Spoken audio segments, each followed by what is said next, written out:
Hazreti Musa aleyhisselam'dı tiştegen kumurska. Bismillahirrahmanirrahim. Hazreti Musa aleyhisselam ayıldı, şarda aralap, adamlarga Allah'tın dinini üretetile. Ушундай күндөрдүн биринде Алла Таала күнөө иш кылууда аша чаап кеткендери үчүн бүтүн калкты өрттөгөн айылдын бирине жолукту. Айылдагы күнөөлүү күнөөсүз, жаш кары, бүтүн элдин күйүп жатканын көргөндө абдан таң калды. О Кудай деди. Бул айылда жашагандар арасында жаш балдар, күнөөсүз, айыпсыз кишилер жана жаныбарлар да бар. Күнөөкөрлөрдү жазаландыруунун ордуна бүтүн айылды жазаландырып жатасың. Сенин мээримиң чексиз жана сен бүтүн жандууларга бул мээримиң менен мамиле кыл. Сен иштериңди биздин акылыбыз жетпеген илимиң менен кыласың. Буга болгон ишеничим толук. Бирок мен таң калдым. Күнөөкөрлөр менен бирге күнөөсүз инсандарды эмне үчүн өрттөдүң? Азирети Муса пайгамбар Аллахтын азабына туш болгон бул айылда көп турбастан жолун улады.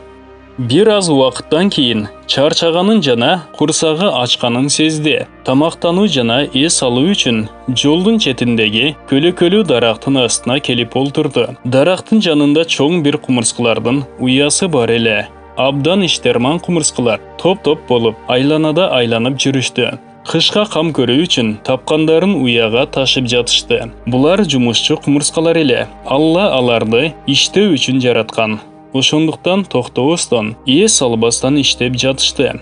Чарчаган кандай экенин билишпеген. Ар бир кумурсканын оозунда өзүнүн боюнан да чоң болгон азыгы бар. Бул азыктарды кээде жалгыз, кээде достору менен жардамдашып, уяга ташып жатышты.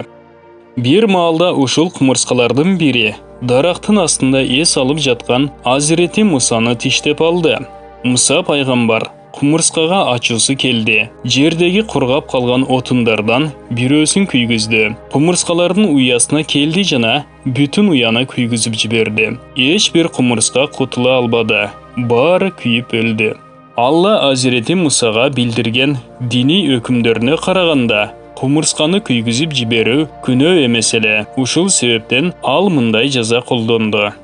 Ушул үчүн Алла Таала ага мындай деди: О Муса, сени бир гана жалгыз кумурска тиштесе, сен бүтүн кумурскалардын уясын өрттөдүң. Бир кумурска үчүн чоң кумурска өлкөсүн жана ар дайым мага шүгүр айткан, мени эң жакшы сөздөр менен мактаган топту өрттөп жок кылдың. Ушундайбы? Бул жасагандарынын аягында Азирети Муса бир нерсени үйрөндү. Ал да ушул: күнөөкөрлөр менен бирге болгондор. Өздөрү күнөөсүз болсо да, алар менен бирге болгондуктары үчүн күнөөкөрлөр менен окшош жазага кабылышат. Күнөөкөрлөрдүн башына келген азап алардын башына да келет. Бирок Аллах Таала акырет күнү күнөөкөрлөр менен күнөөсүздөрдү бири-биринен бөлөт. Ар бирине кылган иштерине жараша сыйлыктарын жана жазаларын берет.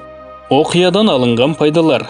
Биринчиси, жаман адепсиз адамдар менен бирге болуу. Алар менен бирге жашоону уланткан адамдар алар менен окшош азапка кабылышат. Мисалы, бир ууру менен бирге жашаган жакшы адам ал ууру полициялар тарабынан кармалган убакта ал да аны менен бирге ууруга окшош мамиле көрөт. Ууру болбогондугун далилдей албаса, уурунун алган жазасын ал адам да тартат. Ошондуктан жаман адамдар менен бирге болбоо керек. Алардын жашаган жеринде жашабашыбыз керек. Аргасыз жашап калсак да, алардын кылган жаман иштерин таштоолору үчүн дайыма эскертип жана жаман иш жасап жатышканда ошол жерден алысташыбыз керек. Экинчиси, эч бир жандууга азап бербешибиз керек. Алла Азирети Мухаммад саллаллаху алейхи вассаламга билдирген диний өкүмдөргө зыянсыз жандууларга азап кылууну жана аларды өлтүрүүнү тыюу салган. Аларга жакшылык кылгандарга чоң сооп бере тургандыгын айткан. Бул китепте ушунун экинчи мисалын бир мышыктын айынан жана киши жана ит деген окуяларда окуй аласыздар. Бул баян Пайгамбарыбыз саллаллаху алейхи вассалам айтып берген окуялар китебинен алынды. Урматтуу мусулман бир туугандар, биздин Икро медиа каналыбызга катталыңыздар.